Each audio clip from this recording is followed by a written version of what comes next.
Strap into your seats and get ready. It's time for the Mortarpod.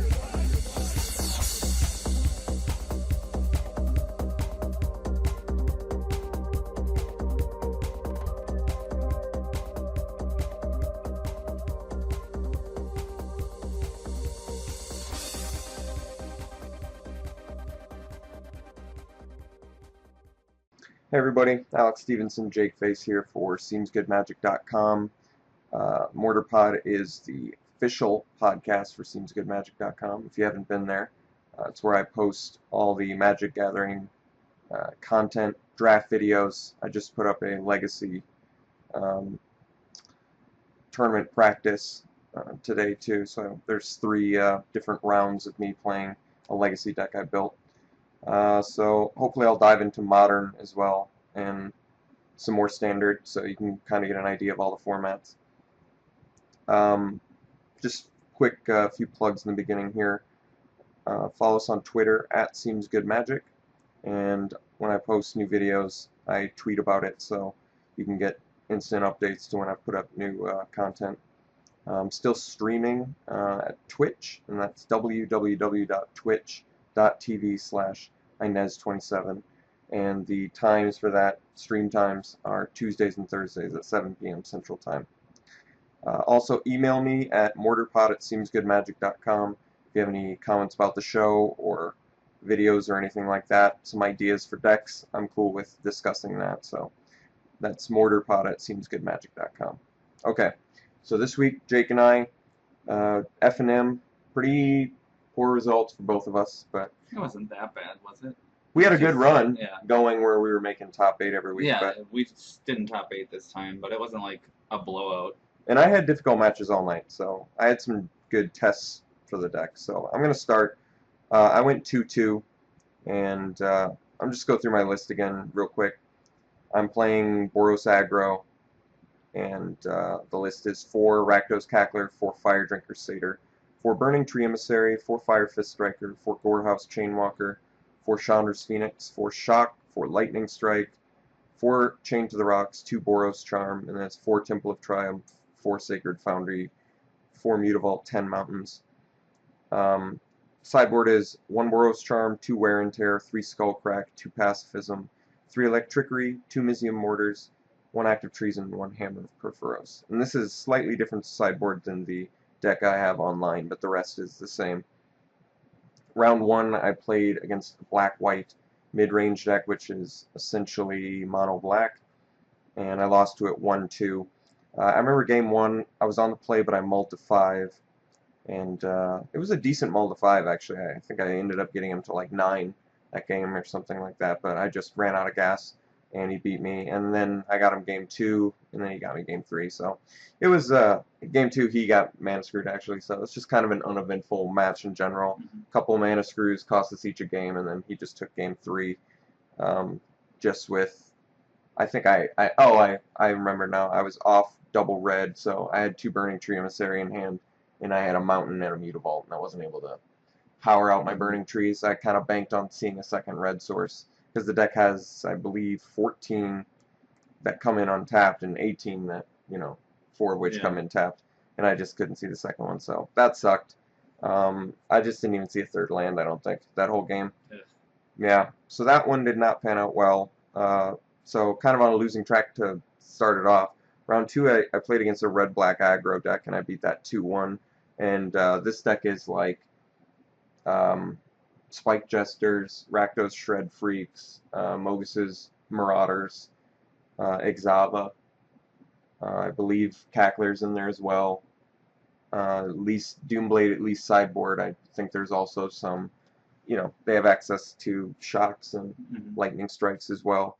So that's a cool list. I kind of like the idea of that, because I always thought when we were reviewing for Spike Jester, when Dragons made spoilers were out, I really thought that card was awesome. I was like, that is an awesome aggressive card.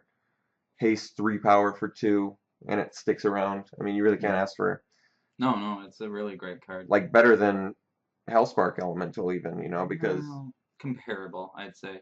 I guess the reason I like it more than is because it sticks around. But obviously, if we're talking about ease of casting and the fact that it's got trample, Hmm. you could say I Hellspark's think better. the But fact that it can act like a burn spell that kills a creature and deals 1 or 2 damage to your opponent, most likely 1 at the most. But then it also does it twice, is why I like Hellspark. But I think the other thing about it is totally dependent on the format, you know, like. well, I guess you're right. Hellspark Elemental is probably just better because it's easier to cast. Mhm. I think that is actually a big part of it because being multicolor comes with you better be pretty good if you're a Yeah. multicolor But card. even in Shards Block Limited, if you had Spike Jester, it wouldn't have been as impressive as it is in Ravnica Block Limited, where you can actually get the Rakdos aggro deck, you know. That's true. And it's just super efficient Hmm. and cool. But so I sideboarded in Electrickeries onto the sideboard for that match, and I got 2 Spike Jesters in one turn. Oh, nice. So it was huge. It was Mhm. huge, and definitely won me the game. So I won that 2-1. Yeah, and that was game 3. I think that happened. So that was good. Got a win. So I was 1-1. Round 3, I played against sort of a green-white aggro mid-rangey deck, and this was it was a pretty badass deck. It had Armada Worm I saw topped out at, but it had Trostani main deck, Mhm. and it also had Advent to the Worm, and oh, forgive me. It also had Advent to the Worm and Voice of Resurgence, you know, all the cheap Loxodon Smiter, just all the super efficient green-white dudes, Mhm. and Trostani with Advent to the Worm was pretty Brutal. crazy, Yeah. yeah. So I had to double Lightning Strike Trostani when he dropped it, which kind of sucked, busting 2 burn spells on it, but you knew that it was That card going to is be, so powerful against you in particular. it was necessary, It has all the 5 life gain. toughness, 2 power, so it already kills like a lot of the stuff in your deck and blocks it happily, and then gaining life every turn. hmm I had a 2-for-1 myself a couple times against him, you know, because he gets to kill the Fire Fist Striker with the Advent of the Worm, even if I have Battalion, Hmm. which sucks. So then I have to follow it up with a Lightning Strike and lose a strike and a Fire Fist Striker to kill his Advent of the Worm. Yeah. But since my deck explodes out so fast, sometimes I can just get lucky and pick off his guys, Chain to the Rocks or Pacifism at the right time. Pacifism out of the sideboard is becoming more and more important. So yeah, I beat that deck 2-0. That felt pretty good. Good draws in that match. Round 4, I played against Mono Blue Devotion, so I was 2-1 going to round 4, and I lost 0-2 to Mono Blue Devotion. So I mean, I was disappointed about it. I just didn't see. I'm trying to think. Game 2, I didn't kill. I saved an Electrickery and didn't kill a Cloudfin Raptor. He played turn 1, and that ended up actually like costing me the game. The Cloudfin Yeah. Raptor did like 10 damage to I've me. definitely learned that Cloudfin Raptor is actually a big threat for their deck because most people don't deal with it, I guess. Yeah, I thought I wouldn't care, like I'd be able to Mhm. be more aggressive than it, but it definitely did not pan out that way, and I just couldn't keep up. And I was, you know, saving that Electrickery for like the Master of the Waves, but I just wasn't drawing well enough otherwise to keep up with what he was doing. And that deck runs Frostburn Weird, which is a big deal, and Mhm. obviously Master of Waves is a must answer, which is why I do the Chain to the Rocks and the Electrickery. But I should have just killed the Raptor in the beginning. I guess that was definitely a mistake. I think I did take like 10 damage from it, so that was crazy. But I learned my lesson on that, and I went 2-2, so I did not make top 8, unfortunately, but lesson learned. I need some more practice against Mono Blue Devotion, I think. Mhm. All right, Jake, go ahead, and you probably want to talk about your deck changes, too. Yeah, so after the prior week, I decided I wanted to go deeper into black and try and cut as much white as I could for this last week. Um, anyway, it didn't work out as well as the more streamlined list, I guess. But this is what I ran. It was 1 Aetherling, 2 Lazav, Dimir Mastermind, 1 Elspeth, Sun's Champion, 4 Jace, Architect of Thought. The lands, I actually put in Azorius Guild Gates as a 4 of and 1 Mutavault and took out a lot of basic land. I know that it's important to have untapped lands, but at the same time, I was really getting screwed over by not having the right combination of colors by turn 4 against aggro for Supreme Verdict. So I really wanted to guarantee that I had double white, double blue for dissolves and stuff like that, and the double black for Hero's Downfall and Obsidots later on. But this time I obviously ran Lazav instead, which still needs double black. For my spells, I ran 3 Detention Sphere, 3 Dimir Charm, 1 Devour Flesh, 4 Dissolve, 2 Far and Away, 4 Hero's Downfall, 4 Sphinx's Revelation, and 4 Supreme Verdict. Looks like a good list. Yeah, it was cool. If I had played against a lot more aggressive decks, I think the Dimir Charms would have been a lot more impressive. But I still think it's a good card. I'm running it. I'm going to go forward as running it as a 1-of in my deck. But it was cool to play with it and to play 3 of them so I could see how they played. Let me think. I think I added a 4th Dissolve and a 4th Hero's Downfall from the previous list as well. Mm-hmm. And how did that feel? I think 4 of both of those is too much, actually. And Hero's Downfall is really good, but I feel like I could run 1 extra in the sideboard. And the list needs just a little more tweaking at this point. I do like not playing Obsidat, and I think that's just because it's a 5-drop. And Lazav played really well as a 3/3 hexproof, so they couldn't even really deal with him. And you have a lot of board control already, so even if they play something like a Desecration Demon the turn you play a Lazav, if that's your matchup, which I had one that was my matchup, it still felt okay, because I could be like, okay, well now I will destroy your Desecration Demon on my turn, and then I will make a copy of it. 6/6 Yeah, hexproof flyer. Yeah. The only concern I have about Lazav in your list is there are quite a few people playing Devour Flesh right now. Mm-hmm. So that's the only thing you have to avoid. I think a lot of people are playing that because of like Blood Baron. Mm-hmm. They want Definitely. They want to be able to answer it in black. I'm not going to continue playing Lazav right now. He was really cool in a few matchups, and I can talk about it when I'm going through my matchups. Mm-hmm. But in general, you're right. I'm running Devour Flesh as part of my removal suite, so it makes sense that everyone else is, especially the black decks. Anyone running black, really, because Blood Baron is such a huge threat to them. So yeah, going forward, I won't be running Lazav. But I think in the future, he actually has some potential, depending on how the next few sets play out, because he was really cool to play with as a hexproof guy, just in general. Mm-hmm. It's nice to have that ability be in standard somewhere on somebody that has a really cool ability, too.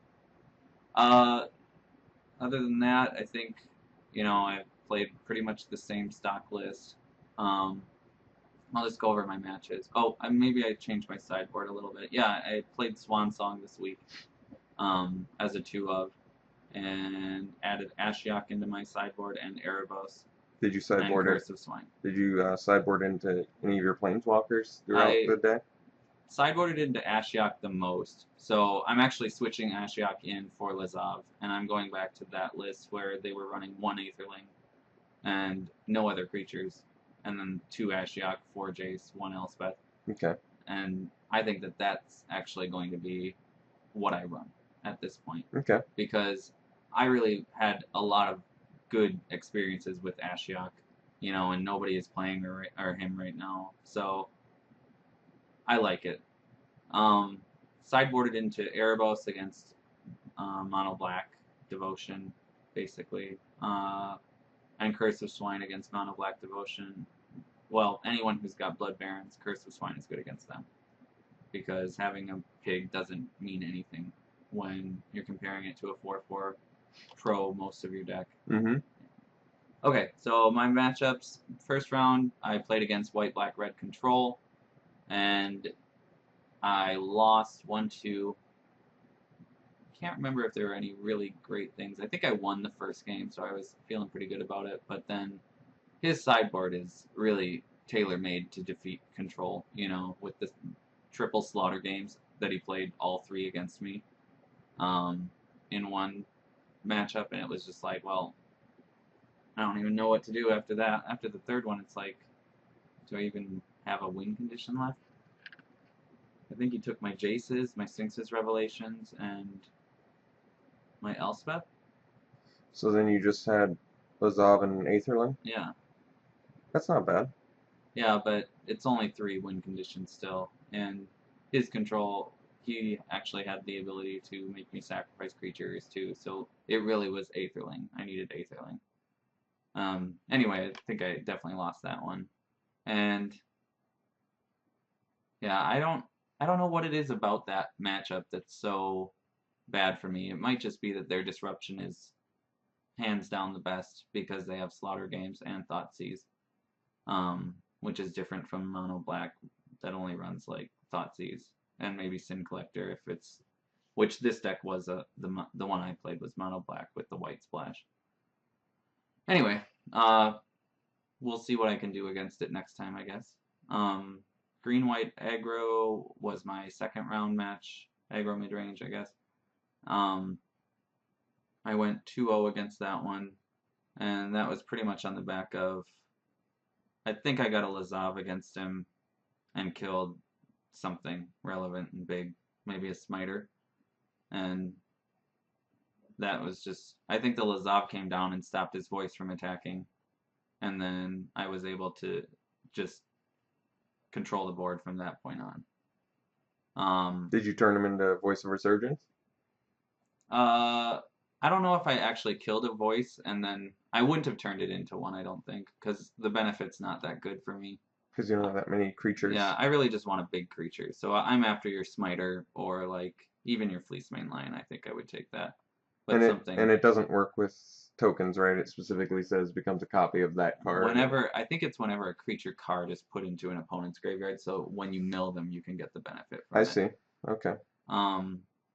The third round I played blue-black mill, and I've played this guy before.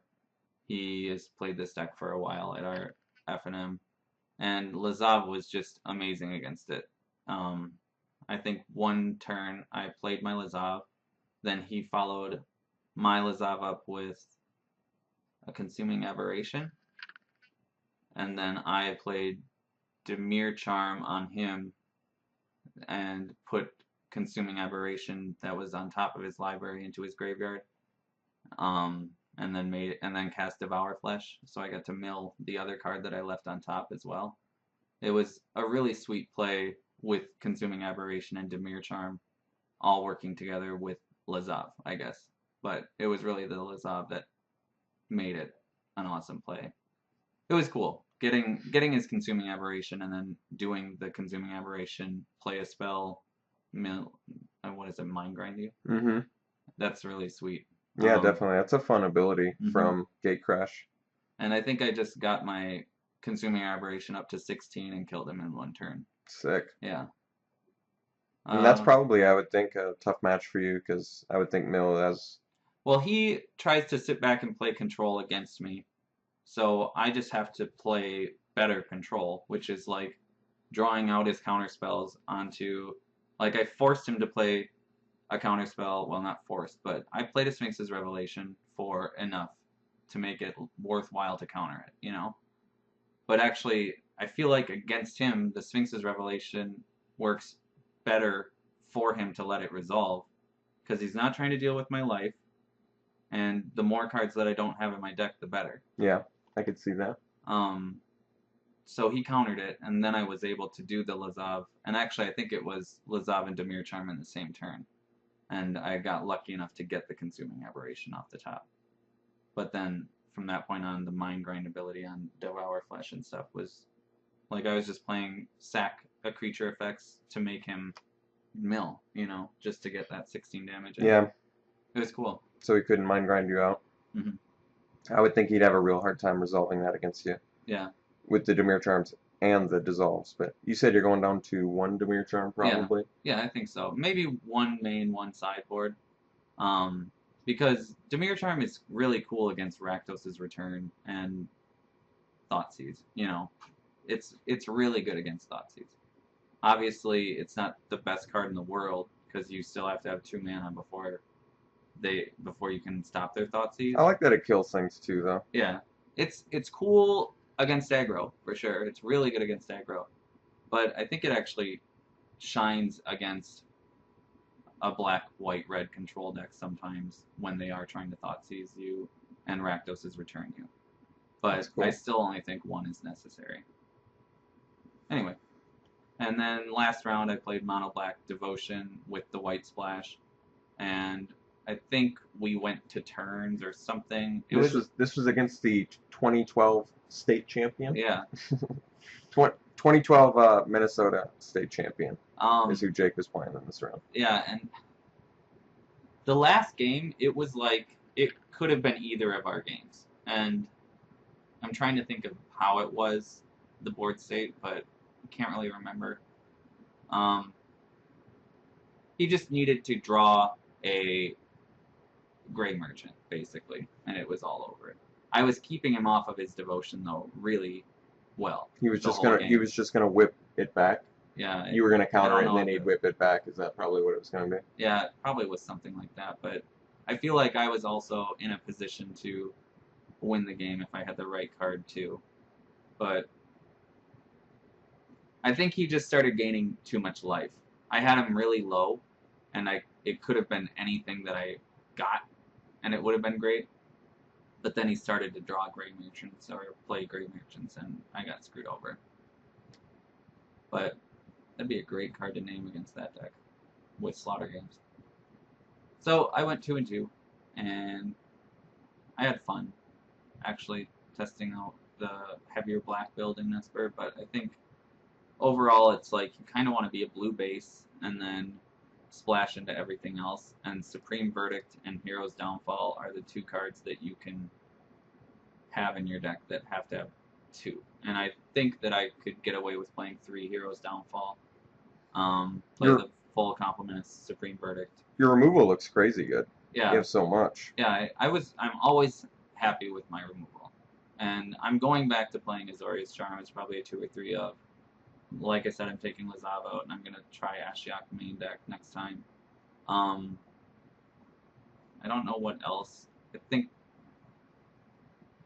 I've been talking about 4 Sphinx's Revelation being too much, but I think it is the right number, even though when you get too many of them early, it really sucks. But in the end, you need to draw them, and that's the problem with that card. It's like hard to cast, but you need to have it. Yeah, what a game changer that card is, too. Yeah. It wasn't immediately noticed, but then when it started getting played in the blue-eye controls and they saw how awesome it was, especially when you chain it, we always talk about that. So you're always drawn to another one. Yeah, it's a ridiculous card late game. So we both went 2-2, pretty poor performance. I thought now we could maybe look at Star City real quick. Oh, okay, yeah. Why don't we take a look at the most recent results? And this is 14th, isn't that today? Or yesterday. Okay. So Mono Black Control looks to still be on top here. And see if anything's unusual about it. Main deck Erebus. The rest looks pretty standard. 4 Pack Rat. Erebus is actually pretty common too. Okay. No main deck Whip. 4 Pack Rat, 4 Night Veil, 4 Gray Merchant, 4 Desecration Demon, 4 Underworld Connections, 4 Devour Flesh, 1 main deck for Ica's Cure. Very fascinating with that. It's very good against me, so I could see that being a good idea. 4 Thoughtseize, and 4 Heroes Downfall, 4. So pretty good removal suit, good card engine. 4 Mutavaults. So cool looking. Pretty Just efficient. Totally mono black. Sideboard, anything unusual? Some Life Banes. More for Ica's Cure. Yeah. Doomblades. No whip, though, at all. Yeah, no whip. Did not care. America Control in second place. Let's check this out. So, Elspeth and Jace. Also, Jace. And it's got 4 Divination. Wow. And 4 Supreme Verdict, 4 Sphinx's Revelation. It's a lot of hard draw. This guy drew a lot. Alright, this guy's got 2 Quickens, though. Then it starts to make more sense with the Divinations. I actually really like that. Then it's 4 mana, 2 cards to draw 3 cards at instant speed. I am really shocked by this deck getting second place. I see Counterflux as well. I see Elixir of Immortality pulling a lot of weight for this guy so that he can just Sphinx his Revelation to his heart's content. 2 Mutavaults as kill conditions, 1 Elspeth. hardly consider Jace a kill condition, but it can be. Yeah, But that is... that Elixir of Immortality and in this deck is actually probably one of the things that really pulled a lot of weight for him. You're not kidding. That's crazy, actually. Elspeth is, like, his only win con. Mutavault hardly counts as one. Yeah. He does quicken Supreme Verdict, too, so that's good. But Detention Sphere is the only, like, Detention Sphere, Ratchet Bomb, Elixir of Immortality are the only non-Planeswalker, non-sorcery spells that he has. So those don't get really any benefit from Quicken, which is sad because Detention Sphere is really good. 2 Syncope, too, so he's got quite a few counter spells. Only 2 Dissolve, and then the 2 Counterflux is really interesting, so he's like, maybe he really was facing mirror matches. Against Esper at all, that Counterflux would just be really good. And he's doing another one on a sideboard and Gainsays. Actually, Counterflux against Mono Blue Devotion would be really strong too. 1 Shock too, just really interesting. 1 of sideboard. Just getting a lot of different tools. Blind Obedience. Fiendslayer Paladin's a great idea for the for me or other red burn decks. Or even black decks. It's kind of cool. I mean, it can't be Heroes Downfall and stuff like that. Still can be Devour Flesh, I guess, but yeah, that's really good against me, so that's kind of cool that he has that tool for aggro. It's an interesting deck. White-red aggro. Let's see what this is. So this is more of the white, mono-white aggro, almost. 4 Banisher Priest, 4 Boros Elite, 4 Daring Skyjack, 3 Imposing Sovereign, 4 Judges Familiar, 4 Precinct Captain, 4 Soldier of the Pantheon. Looks like a pretty cool little white weenie deck. 2 Ajani. It's got the 4 Mutavaults. 3 Boros Charms main deck, 4 Brave the Elements, and 2 Spear of Heliod. Cool. It's funny to me that Spear of Heliod does make the cut, but I mean, its ability is semi-relevant too, so I can see it. Yeah. It's no honor. I'd rather have Honor of the Pure. I'm sure this deck would benefit greatly from that. It's got so many 1-drops. Wait, is this one not doing the Dryad? Wow. I'm actually really surprised this deck's not doing Dryad Militant. Like it's only doing Elite and Familiar. It opted for Judge's Familiar instead of the Dryad Militant. I wonder if the flying and the counterspell really justified it as being better than the Militant. I think it could. That's interesting. Or even the Imposing Sovereign. Yeah. It's, that's sort of a matchup dependent. I'd almost rather have a 1-mana 2/1 in my main deck and then have access to Imposing Sovereign for big creature decks. Yeah, but Sovereign's even good against aggro because... No, it is good against aggro. Yeah. I'm saying it's not good against control. Oh, no, it's not good against control, but I mean, that's 2 archetypes that it's actually good against. Control and mid-range. You mean aggro and mid-range? Yeah, aggro and mid-range. And then only one that it's not good against. It's got the 4 Banisher Priest, so it does have some removal.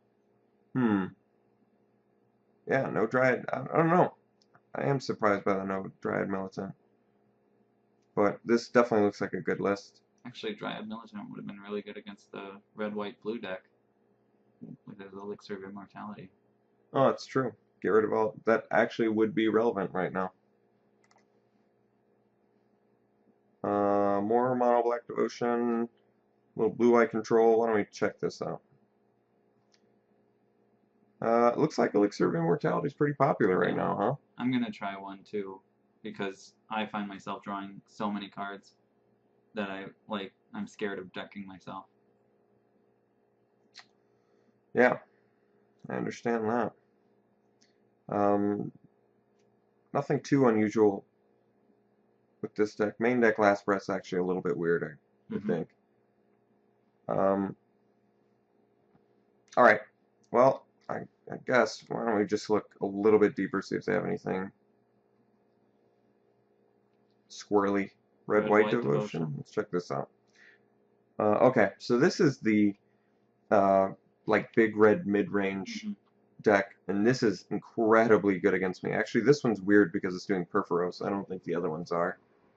Yeah, but I don't even know the reason to do it. I guess you just have a 6/5 indestructible. I guess they can pretty easily, yeah, they can pretty easily get Devotion online for them. Pretty much always on turn 4, it looks like. Yeah. This deck's really good. I don't know what to say. Very good against me. Main deck Boros Reckoners and Frostborn Weirds destroys me. So I actually just, this is just a really tough match for me. Main deck Hammer of Perforos is kind of interesting. Haste and Perforos gets 2 devotion for it. Yeah, that's true.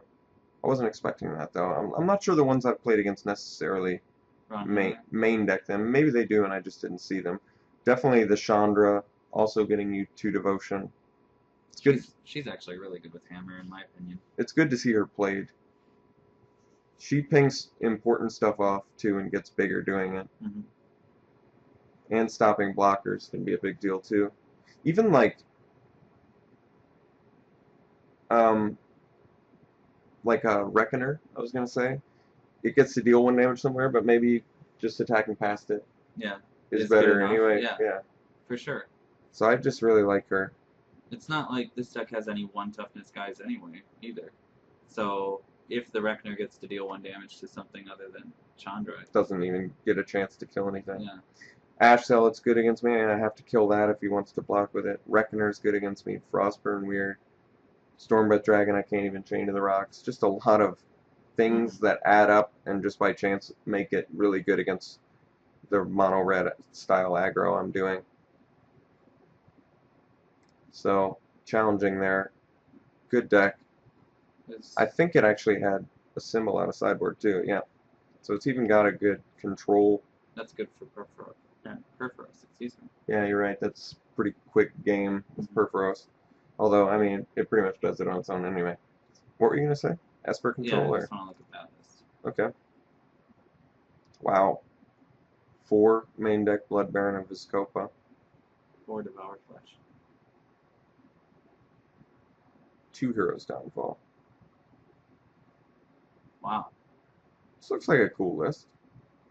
He's doing like a 2-2 split, Azorius Charm, Heroes Downfall, but then the 4 Devour Flesh is unusual, but I like it. I think the 4 Blood Baron is really unusual, and 2 Aetherling, like, when do they get a chance to kill your other one? Yeah, you probably only need 1 Aetherling. Yeah. But I'm not necessarily opposed to the 4 Blood Baron. It is a pretty good cross-archetype. Yeah, it's the thing about con. control, though, that you don't necessarily want to play a creature on turn 5, you know? Like, turn 5 is when you have 5 mana, and that's a lot of mana to finally be able to do more things in 1 turn than just 1 thing. Yeah, you're probably right. I think 1 Aetherling, 2 Blood Baron would have been fine. I think so, too. And then getting 3 extra spells. Maybe another Heroes Downfall, maybe another Dissolve. Thoughtseize, maybe. More Azorius Charm. Are you main decking Thoughtseize? No, I don't even play it. Main deck or sideboard? I should sideboard it now because I'm playing against, or because of Slaughter games, you know, being such a big threat against me. But honestly, I like Duress more often than not because that's really all I want to get anyway. But Thoughtseize is good. The 2 life loss is actually pretty punishing. It's not that relevant, but if I wanted to have my land come in untapped and do it first turn, I'd rather be able to save myself 4 life total and just do 2. You know? Alright, shall we move on? Weird Harvest? Yeah, sounds good. Alright, I don't have the bumper ready. Oh. Let me find it. Somewhere. Here it is. Somewhere. Found it. Weird Harvest. Alright. Weird Harvest. This week, Old Man of the Sea. This is an exciting card. Jake, maybe you want to talk about Old Man of the Sea a little bit? Yeah. Describe the name and picture. Do they match up? Yeah.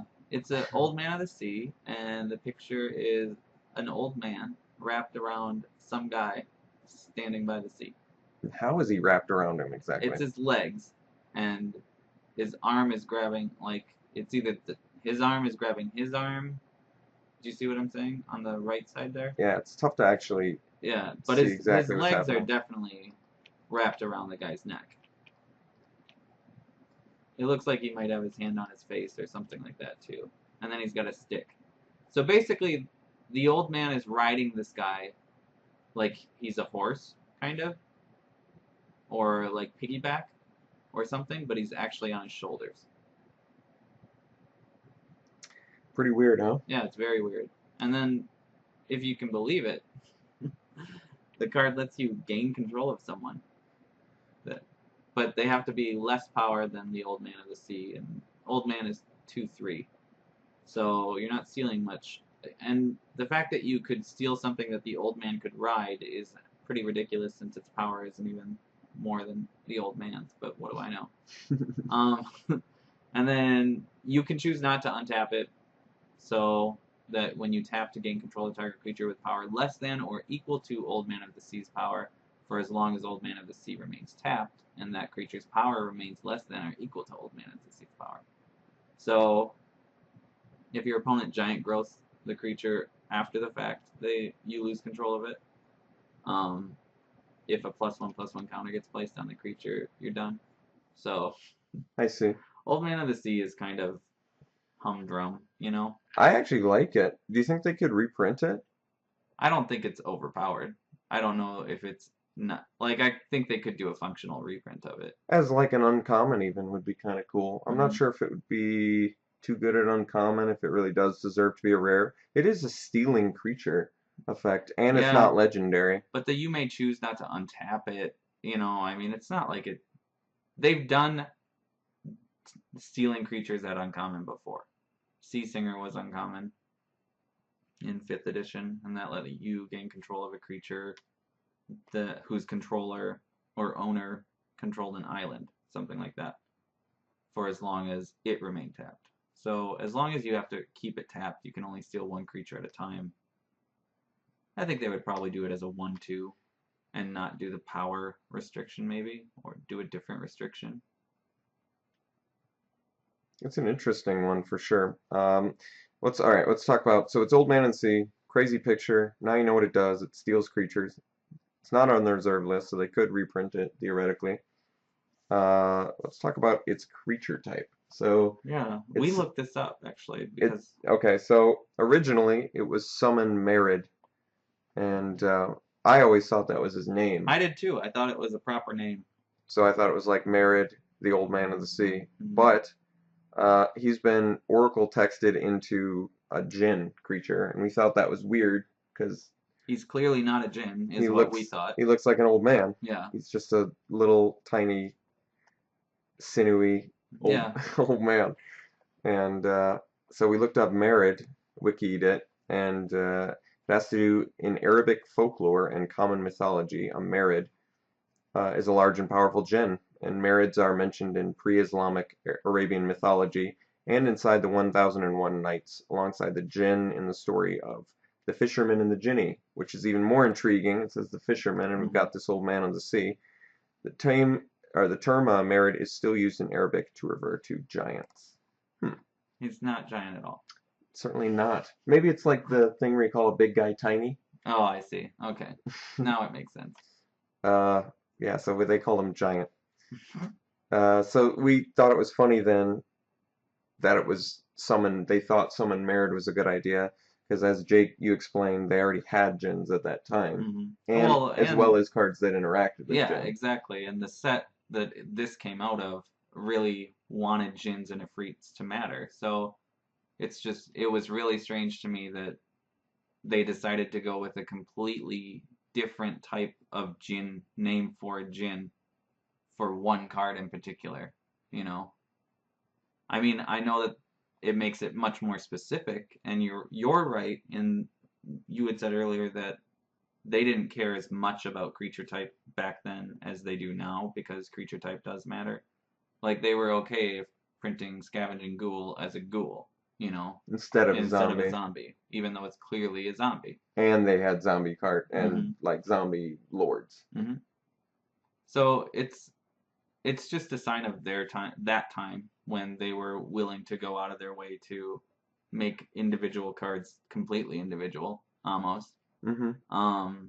But when you have cards in your set that directly want that interaction, it's really sad that you wouldn't give it to the player, you know? So the player who has King Suleiman is never going to be able to kill the Old Man of the Sea in Arabian Nights block, or Arabian Nights draft or something. Instead, the Old Man of the Sea is going to steal your King Suleiman, you know, and be happy about it. That's actually kind of funny. Yeah. Yeah, that's really funny. Can't kill it because it's not a djinn. So, I mean, they fixed that problem, Yeah, they obviously. fixed it. So they knew they were wrong. Mm-hmm. They came around and they're like, okay, it's a djinn now. So. Well, it's like the fucking, excuse me, the wiki says clearly that it's a djinn, like just a large djinn, right? Is And that what it was? and King Suleiman does have and kill it now. Yeah, so. yeah. Right. So it's all fixed. It's the way that King it should Suleiman be. does in fact kill him, Mhm. so it's good. It's fixed. We picked it this week because, I mean, it is kind of a ridiculous card concept Mhm. that you're gain controlling a creature by, like, somehow if you're wrapping your legs around him and holding his neck, you would gain control of him. Yeah, exactly. But maybe this is like the beginning stages of it. Maybe once he's like got control of you, then he's like got control of your mind or something. Since he is a djinn, I'm assuming he's got some mystical powers. Yeah, I think that like a djinn and all of that, it was always like the bargain you didn't expect or something like that, right? I feel like that's how it was. You thought you were getting something like a wish granted, but they were going to twist your words to make it not the wish you wanted, you know? But I guess I don't know anything really about Arabic folklore or mythology. I like that they went to the depths that they did to give it that flavorful element. Mm-hmm. But they're like, let's call it a merid because it's a fisherman style djinn. You know? Yeah.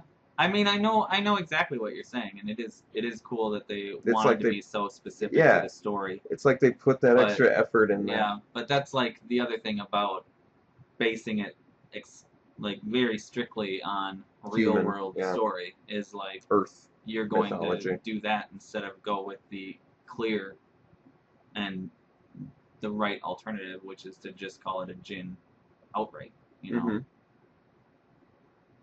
It's true. I think it's pretty all-around funny card, and I think I bet when it first came out it was a pretty funny card too, right? I mean, I'm sure I don't recall because I didn't start around Arabian Nights, but I bet a lot of people thought this card was funny at that time too. I'm sure. And there was a lot of early tongue-in-cheek Magic cards, you know, like we already did Eureka. Yeah. Whenever, and that was the E equals MC squared grub. And I mean, Goblin Artisans, and there's a lot of like goblins in particular that are tongue-in-cheek. If you want a card that's going to have like comedic value to it, it's most likely a goblin card. And Goblin Artisans is really funny because I think in the background it says it's been like 0 days since the last accident or whatever and stuff like that. So I actually feel like this card was really well powered for its time. I think it was actually very strong, but luckily in the set they had like very powerful djinns with the backside or like a downside. So you did have a lot of more powerful cards than what normally a Magic set would have had in it. Cool. I mean, a 3-mana 2/3 that steals 2 power guys is pretty good. Yeah, that it's actually really good by today's standards, even. That's why I thought it would be cool if they reprinted it, because I feel like it's an effect they could reprint, and it's fairly balanced, and it holds up to time a little bit. This is a little more unusual ability, the you may choose not to untap. Like, I'm trying to think of anything in Standard that does that now. Like I don't think they do that ability that much anymore at all. Yeah, I don't think so either. Like, Giant Oyster is another example. Yeah. I think that was the last time they printed that ability. I don't know. I feel like this is something that... I guess they also have it on Marika, right? Yeah, but does not untap. She's different. Oh, okay. It's not, you don't get a choice. She I just see. never untaps. Yep, so Giant Oyster and Old Man of the Sea, both, it's your choice if you want to untap. Marika's really well designed, in my opinion. Well, I think this could be the reason that it doesn't get reprinted. That might be unusual enough where they don't want to bring that back. I guess. I think it's really clear. It's manageable, it's just unusual, and they probably just want to keep it a little more uniform since it is a bit strange and unusual. Yeah, You know? I guess. But you can have unusual cards like once in a while, or ones that are unique in their own way. Well, I'm pulling for it. I hope they reprint it because I think it's cool. I like it too. All right, well, that's all we got for the Mortarpod this week. I hope you enjoyed it.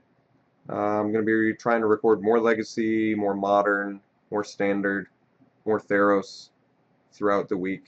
And I don't know if I'm ready to jump into tourneys for Legacy or Modern yet. Just doing practice sessions, getting a feel for the meta. Legacy is ridiculous to get a feel for that meta because it's so enormous. Mm. And Modern, I'm sure, is going to be fairly diverse too, but I guess maybe it's mostly Jund. I don't actually know. I feel like it probably is. I think actually Jund is in both, played in both Legacy and Modern, and they're only like slightly different. Mm-hmm. It's mostly just Goyfs, and You get Blood Braids in Legacy? you get him to Turak in Legacy. That's a big one. And then you get the Grove of the Burn Willows Punishing Fire synergy, and that is really strong too. Mm-hmm. Grove of the Burn Willows is worth a lot of money right now because of that. Yeah, it is. I think online too, it's very expensive. But okay, we're digressing. That's going to be it. See you guys later. Later.